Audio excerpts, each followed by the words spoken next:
Today on Jerusalem Dateline, we've heard about the Palestinian people, but who are they really? Never in history was there a Palestinian nation or a Palestinian state. They were all Arabs. Debunking the myths about who owns the Holy Land. Hello and welcome to this special edition of Jerusalem Dateline. I'm Chris Mitchell. It's the most volatile land dispute in history.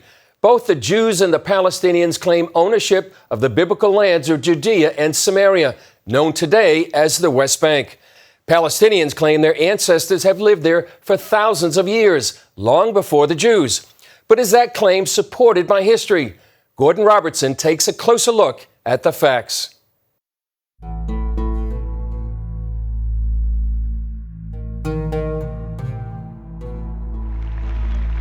In 1969, Israeli Prime Minister Golda Meir made headlines with this comment: "There is no such thing as the Palestinian people.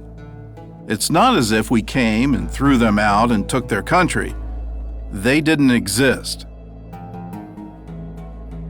Golda's statement was controversial, but as it turned out, many Arab leaders and historians agreed with her.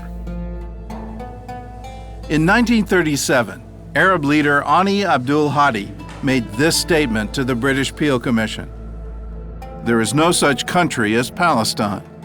Palestine is a term the Zionists invented. There is no Palestine in the Bible. Palestine is alien to us."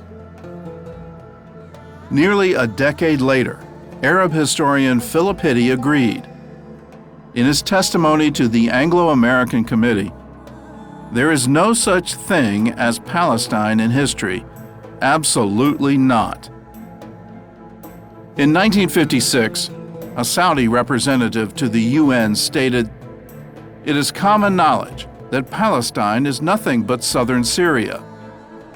And more recently, Syrian dictator Hafez al-Assad gave this lecture to PLO leader Yasser Arafat. Never forget this one point: there is no such thing as a Palestinian people. There is no Palestinian entity. Palestine is an integral part of Syria. With the Peel Commission of 1936, the British government offered for the first time the partition of the land, the partition of Palestine into a Jewish Palestine and into an Arab Palestine. We were all Palestinians because this was the nature of this administrative unit, Palestina. Now the Palestinians are owning this nationality as being the nation of Palestine, but this is not quite historically true. So what is the historical truth?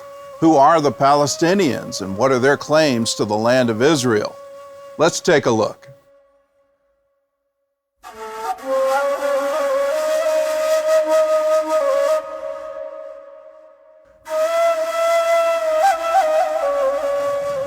Many Palestinian Arabs, including Arafat, have claimed to be descendants of the ancient Canaanites. A convenient argument, since the Canaanites were the first known inhabitants of the land of Israel. Even as recently as May of 2014, a PA spokesman stated that the Palestinians have been in the land for 5,000 years. But history shows that there's no way the Palestinians could be related to the Canaanites, because the Canaanites were almost completely obliterated by the Israelites in the 13th century BC. The few that remained were assimilated into Israelite culture. Palestinians also claim that the ancient Philistines are their ancestors, and it's true that they take their name from the tribe of Goliath. But do they actually share DNA?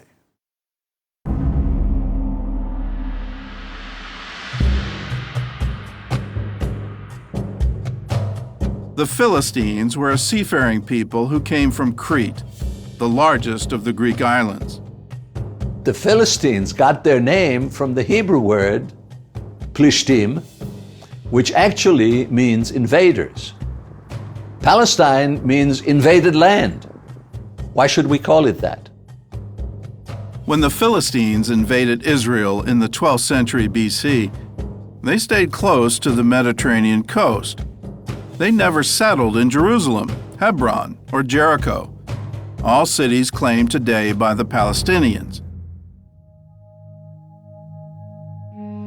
By the 7th century BC, the Philistines had been assimilated by the Assyrians, then conquered by the Babylonians.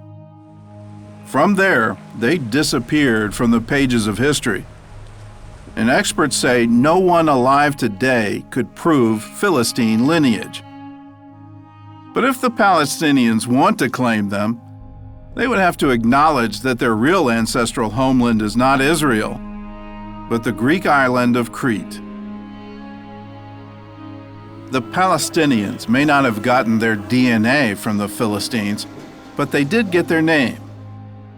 When the Roman Emperor Hadrian conquered Jerusalem in AD 135, he was determined to eradicate even the memory of the Jews and erase their connection to the land of Israel. So Hadrian renamed the region after their historical enemies, calling it Syria Palestina, the Latin translation for Philistine. So if they're not Canaanites and they're not Philistines, who are the Palestinians? Biologically, they share DNA with Saudis, Iraqis, Syrians, and Jordanians. Simply put, they're Arabs. Never in history was there a Palestinian nation or a Palestinian state.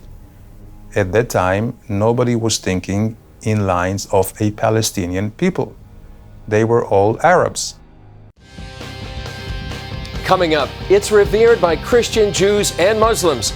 A closer look at the history and the controversy behind the claims to the Temple Mount.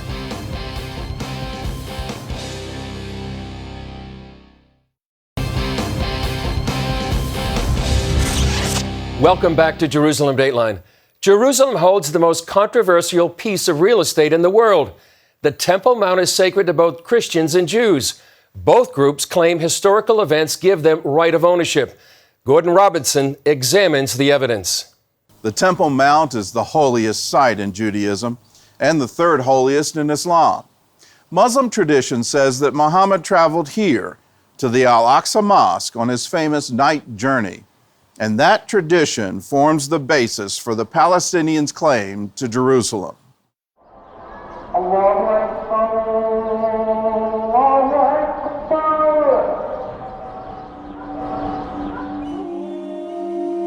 Arabs claim Jerusalem as the Islamic city of Al-Quds. But there's no record that the Prophet Muhammad had ever been there, and even his armies didn't arrive there until 5 years after his death. The city of Jerusalem isn't mentioned even once in the Quran, while the Hebrew Bible mentions it more than 600 times. In Muhammad's lifetime, it was a fairly unimportant city in the Byzantine Empire. It was a Christian city without a single mosque. When the Muslims conquered Jerusalem, they chose to build their mosques on the Jewish Temple Mount, believing it to be a holy site. There they built the Dome of the Rock and the Al-Aqsa, whose name was copied from the story of the night journey in the Quran. Several Muslim scholars place the construction of the mosque around 690, while Muhammad died in 632. So how could Muhammad's famous night journey have taken him to a mosque in Jerusalem that wouldn't be built until after his death? The Quran doesn't mention Jerusalem, but says that Muhammad's dream flight took him to Al-Aqsa, which means the farthest place. Early Islamic scholars interpreted that to mean a heavenly place, or the courtyard of Allah. That all changed as Islam evolved into a political force. During the Crusades, the Muslim general Saladin changed Islamic tradition to strengthen the Muslim claim to Jerusalem. He stated that Muhammad's flight took him not to heaven, but to the Al-Aqsa Mosque in Jerusalem. And today, the Jewish Temple Mount is also the third holiest site in Islam, second only to the Arabian cities of Mecca and Medina.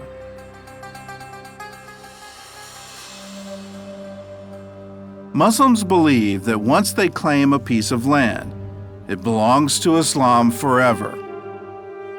Still, at the beginning of the 20th century, Islamic leaders acknowledged the Temple Mount's Jewish history. In 1924, Jerusalem's Supreme Islamic Council published this tourist pamphlet on the Temple Mount. It says the site's identity with the site of Solomon's temple is beyond dispute. This, too, is the spot, according to the universal belief, on which David built there an altar unto the Lord. The pamphlet also describes the underground chamber the Crusaders called Solomon's Stables. It dates probably as far back as the construction of Solomon's Temple. In 1927, a strong earthquake damaged the mosque, and during renovations, archaeologists analyzed the structure. They found beams made from cedar of Lebanon and Cyprus, dating as far back as the 9th century BC, around the time of King Solomon, who had used those very materials to build the first Jewish temple. The excavations also uncovered a Jewish ritual bath from the Second Temple, and a mosaic believed to be part of a Byzantine church. Most historians agree the Jews were here first, but the Arabs will argue that they were here the longest, and the so-called right of return has been a constant theme at every Middle East peace summit since 1948.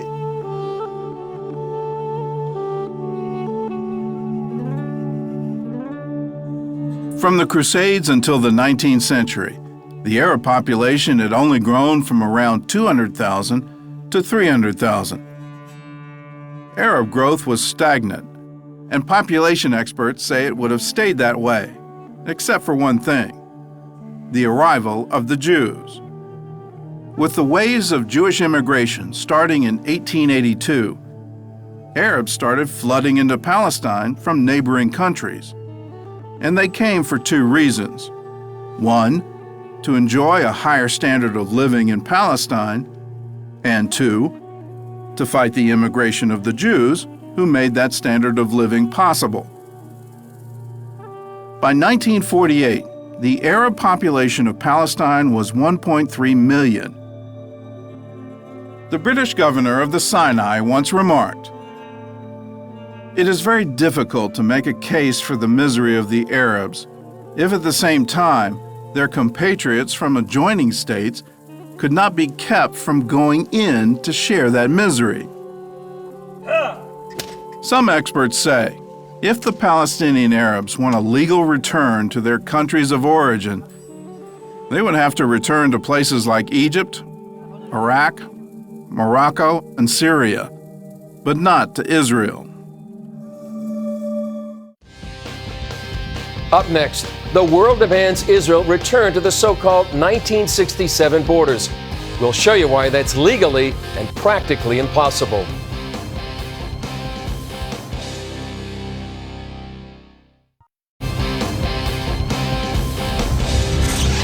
Today, world leaders call for Israel to return to its 1967 borders.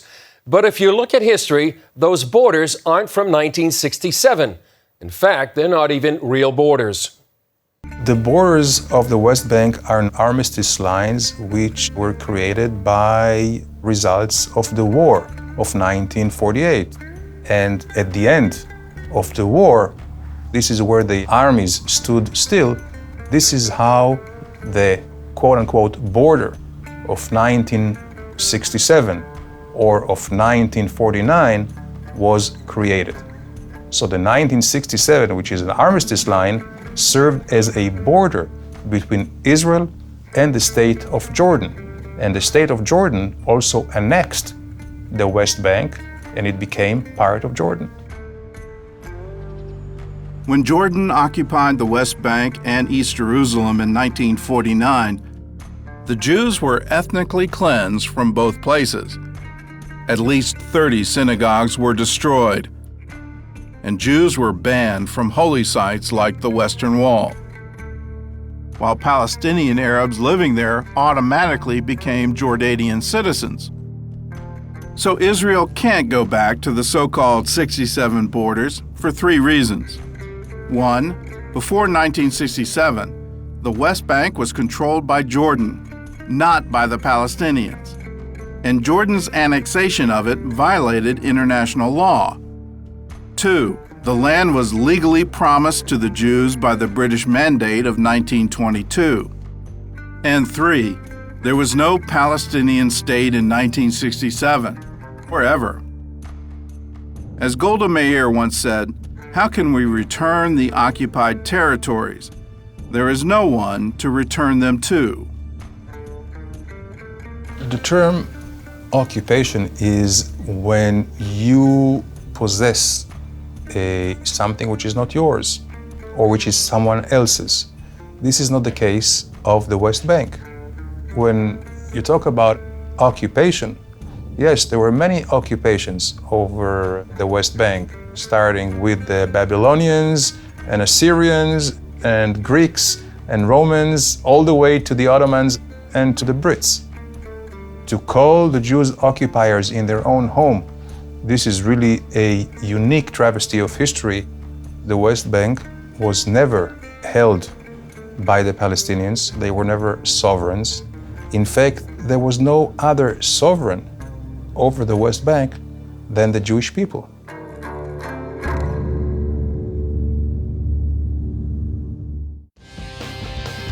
Coming up, bold moves. Muslims say they should have control of Christians and Jewish holy sites in Jerusalem.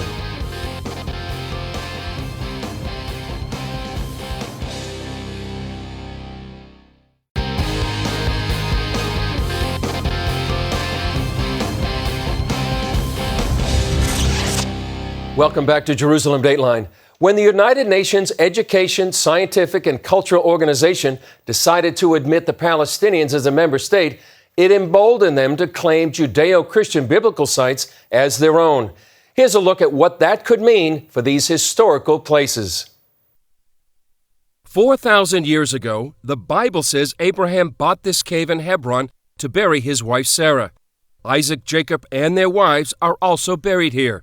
But Palestinians want UNESCO to recognize the Cave of the Patriarchs and other sites as Muslim holy places in Palestine. Israeli Minister Yuli Edelstein says the Palestinian request is not about peace. Their demand is not about cooperation. Their demand is a political demand to wipe off all the traces of the Jewish history and the Jewish connection to the region. The cave is currently divided between a mosque and a synagogue, so each faith has a place to pray. The head of the Islamic authorities in Hebron said at the time that the site is holy only to Muslims. It is a pure Muslim holy place, and there is no rights for non-Muslims to be here or to pray here, and I'm against the presence of the Jews even in the old city. Even before UNESCO admitted what it calls Palestine as a full member this month, it had already called the cave and Rachel's tomb in Bethlehem Palestinian sites. The Palestinian Authority now also wants the Church of the Nativity in Bethlehem to be deemed a Palestinian site. The church is built over the site many believe to be the birthplace of Jesus. The Palestinians are also threatening to sue Israel for stealing Palestinian antiquities and attempting to change what they call the Islamic and Arabic character of Jerusalem's old city. Israelis say Jews and Christians alike should be concerned. Based on past experience, they won't likely be able to visit the site in Hebron if it comes under Muslim Palestinian control. We know for a fact that when the authorities were not Israeli authorities, Jews were not allowed even to be here. The concept of an Islamic holy place is that no one else is allowed to be here. The concept of a Jewish holy place is exactly the opposite. When there's a Jewish holy place, everyone can visit. Independent analyst David Bedeen says that in 1975, Israel's ambassador to the UN answered an Arab challenge to Israel's rights to the cave by using the Bible to make his case. He opened up the Bible to Genesis 23 and said, this is our right. We purchased it, it's ours, and we're going to live here, we're going to pray here, and we're going to invite all the nations of the world to pray with us here. The founding of modern-day Israel in 1948 has been called a miracle. Now you can learn more about the men and women behind the creation of the Jewish state. It's all in our new docudrama called The Hope. Find out how you can get a DVD or Blu-ray for yourself by logging on to cbn.com/Israel the Hope. And after you're done watching, go to our Facebook page to continue the conversation. That's all for this special edition of Jerusalem Dateline. I'm Chris Mitchell. Thanks for joining us.